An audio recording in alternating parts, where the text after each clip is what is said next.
When you compare the Chelsea from December, January to that of Chelsea now, this is an almost unrecognizable team. The defense is airtight and the attack is starting to click as well. What's up guys, I'm Adrian from Roboto TV, and today of course we're going to be looking at the effect that Thomas Tuchel has had on Chelsea. And guys, a big thank you to Miz from the other side of the coin, whom you may be familiar with from Twitter or his growing YouTube channel. A fan of Chelsea, he has regular discussions about the team, brings on guests from around the world, and basically if you're a Chelsea supporter, do be sure you go and subscribe to his channel.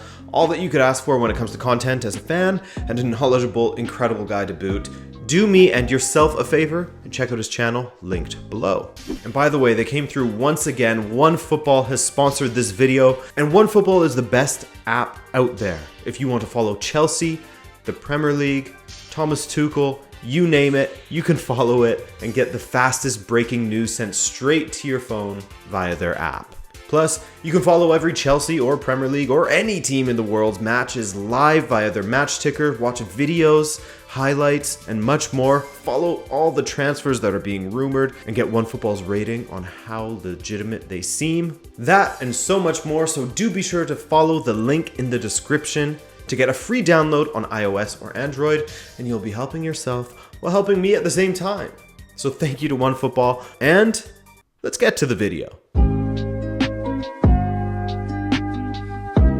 In January of 2021, things had well and truly soured for Frank Lampard at Chelsea. Articles of his impending sacking and the corral of German managers that were being lined up for the job became more and more frequent towards the end of the month.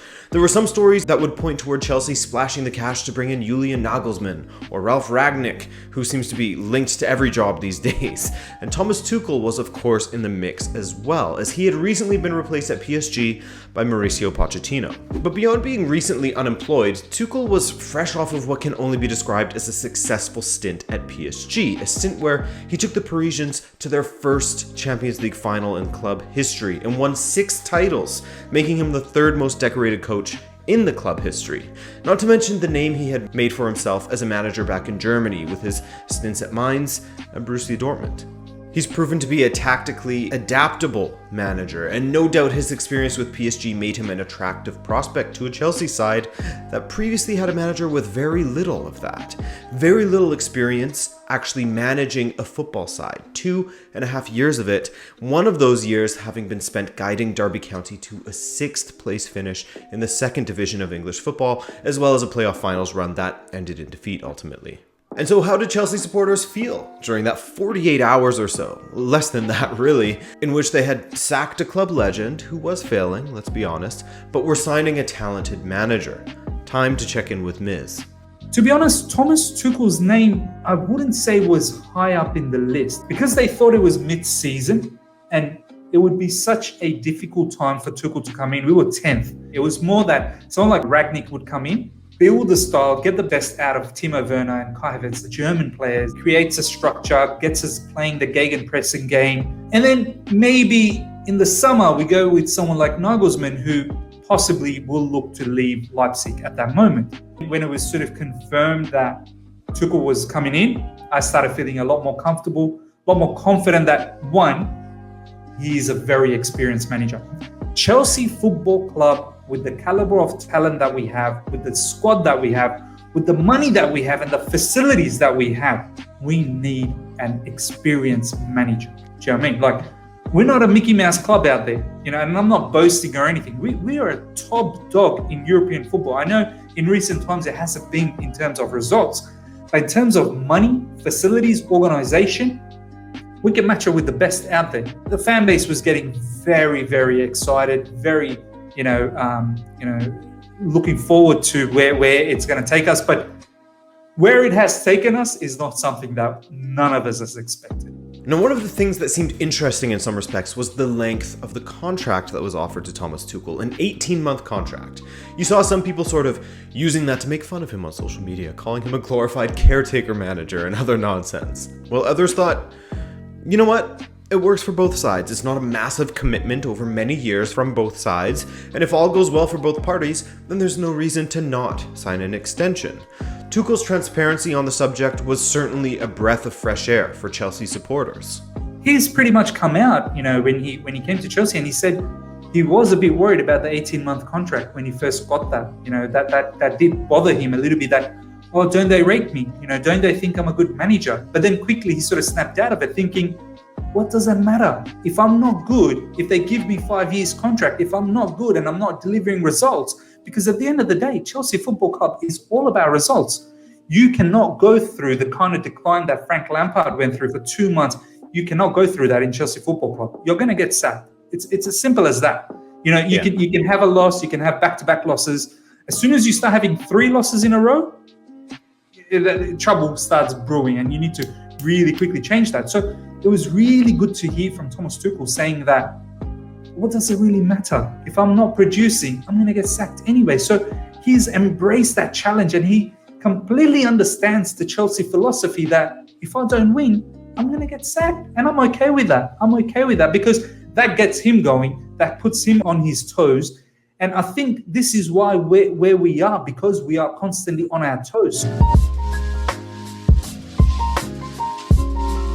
Now let's talk about stuff on the pitch. In going through the different formations that Tuchel had used while at PSG, it wasn't that he had never used a back 3. It was just that he hadn't used it very often. He most commonly played with 4 at the back, and according to my Transfermarkt research, it looks as though he played with 3 at the back, or at least started the match with 3 at the back in 27 of the 127 matches that he had managed with the Paris club. But toward the end of his time with PSG, he had utilized 3 at the back much more often, opting for either a 3-5-2 or a 3-4-2-1 in his final 3 matches in Paris. Now at Borussia Dortmund, he was no stranger to playing with 3 at the back, utilizing it in his final season with the black-yellow, quite often really, but overall his preferred approach consisted of a back 4 in either a 4-3-3 or a 4-1-4-1, that sort of variation. And so, in coming to Chelsea, his switch to a 3-4-2-1 was a drastic change, especially in comparison to the 4-3-3 or 4-2-3-1 that we saw over and over and over again from Lampard, both at Chelsea and Derby County. Even Sarri played basically with a 4-3-3. So not since Antonio Conte and his 3-4-2-1 or 3-5-2, since we had seen the regular use of 3 at the back at Chelsea. Granted, 2 very different approaches with 3 at the back. But it's proven to be a massive hit at Chelsea, especially when speaking about Chelsea going forward. It's not for a lack of talent that Chelsea were struggling to score. There are almost too many options in the attack at this point, with so few spots available in the starting 11. This shape suits the dynamic attackers that Tuchel has at his disposal, players that can play in various positions in the attacking third, in the wide positions, in the inside channels, and he hasn't been afraid to tinker with different combinations. The other thing is, when we are coming up against sort of low blocks, I have started to see Azpilicueta and Rudiger, more Azpilicueta, the right centre-back and the left centre-back are trying to overlap as well now. So the wing-backs are there who tend to sort of sometimes come in a little bit. It allows the right centre-backs and the left centre-backs to overlap, much like what Chris Wilder is doing. So that's something that we've started to deploy a little bit with the low block teams, trying to open them up with a little bit more width. I think this is something that he may, if he does go on to do the 3 at the back next season, he may try to have that ability where the fullbacks, centre-backs can overlap. All the same, Thomas Tuchel has dug up some players that weren't getting opportunities in the past. Alonso was on the naughty step under Lampard. Tuchel put him back on the left flank. And Alonso paid him back with a goal in his first appearance. Christensen started getting regular playing time again alongside Rudiger, and the two have transformed into colossus at the back. In fact, Chelsea's defense in general is a sight to behold. This is without playing Thiago Silva all that often. And comparing it to the steps made in the attack, which we'll get to later, where has Tuchel taken the biggest steps in improving this side? Undoubtedly, it has to be our defensive organization. We were leaking goals left, right, and center before this guy had come in. And now we are one of the best defensive teams. I wouldn't even say in the Premier League, but all throughout Europe. I look at some of the European teams out there. Very few could challenge us besides Bayern Munich and Manchester City and maybe PSG. Very few could penetrate that defense. I mean, we've recently just gone through Atletico Madrid, clean sheet, Man United, clean sheet, Liverpool, clean sheet, Everton, clean sheet. I mean, that was meant to be our most difficult moment, and we've just gone through 4 of those games with 3 victories and a draw and not conceding a single goal. So throughout Tuchel time so far, 11 games, 8 wins, 3 draws, 2 goals conceded. 2 goals, 1 was an own goal. So 1 open play goal so far. And just taking it one step further from what Miz was saying there, since Tuchel has taken over, Chelsea's expected goals against in all competitions, bar the FA Cup because I couldn't find info for that, but across all other competitions, Premier League, Champions League, their expected goals against has not been higher than 0.7, which funnily enough was against Newcastle of all teams, but they still got the clean sheet in that one. No doubt the defenders and the keepers are playing well, but this move to protect the back line with 2 holding midfielders as opposed to just 1 in front of what has been a frail back line has been a masterstroke from Tuchel. Tuchel has spoken of how he's always wanted Conte at one of his clubs, but he hasn't been afraid to rotate him with Jorginho and Kovacic to ensure freshness throughout the squad. And speaking of rotating, this is a side that has built themselves up recently on their defense. That was a hallmark of Tuchel's PSG side that marched to the Champions League final, and it's seemingly the base he has been focusing on for Chelsea as well. And now that he has seemingly found the recipe in that sector of the pitch, he's been able to adjust the attack as well lately. Now, in a video I did on Kai Havertz last summer and in a live stream I did on Miz's channel recently, we spoke at length about Havertz's strengths and varying abilities as an attacker, how dynamic he can be in playing across the front 3. Back at Leverkusen, one of the positions he filled in beautifully was the striker position when Kevin Volland was injured for a while. He has the pace to burn in behind the opposing defenders, recording the fastest sprint actually during the 2018-19 Bundesliga season. He's tall and decent in the air given his height, and he has the control and passing ability to drop deep, to collect the ball and allow those around him to overlap, not even mentioning his ability in finishing. So I expect this may just be the way forward for this side now, Havertz playing as the striker. And then there's Werner. His ability is there, though he's had difficulties adjusting in England and finishing since arriving at Chelsea. Smacking of a player who is low on confidence, but once he scores a goal or 2, you feel as if they will come flooding in.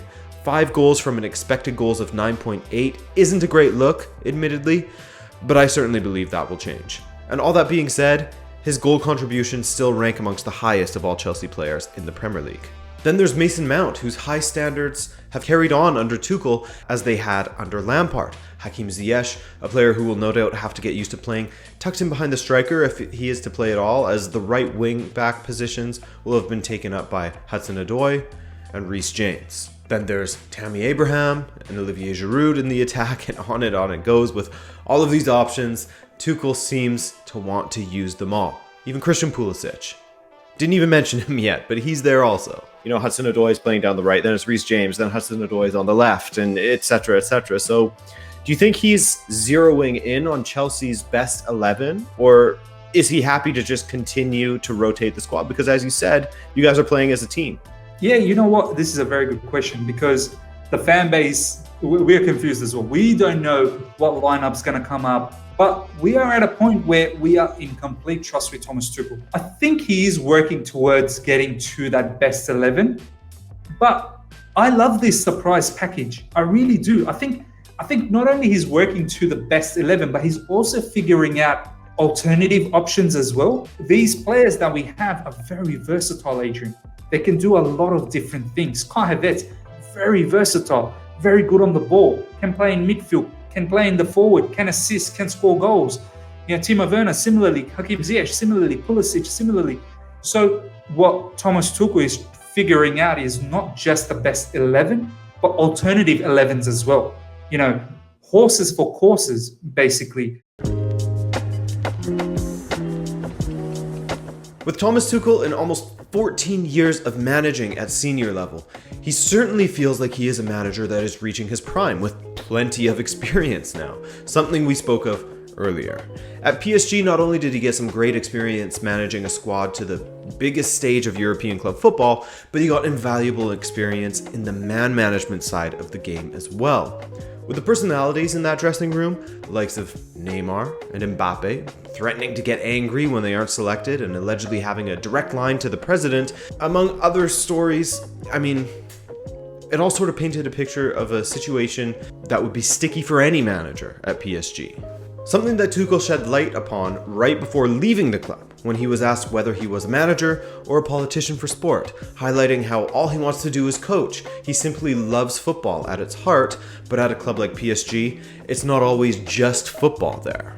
And so when he signed up with Chelsea, it didn't seem like he would get to just be Tuchel the manager, and that Tuchel the politician would have to make appearances now and then, both with the board and in dealing with this large squad. But what we've seen from him has been some masterstrokes in man management, thanks likely in no small part to the tricks he will have had to have picked up while overlooking the PSG dressing room, or the Aubameyang incidents at Borussia Dortmund.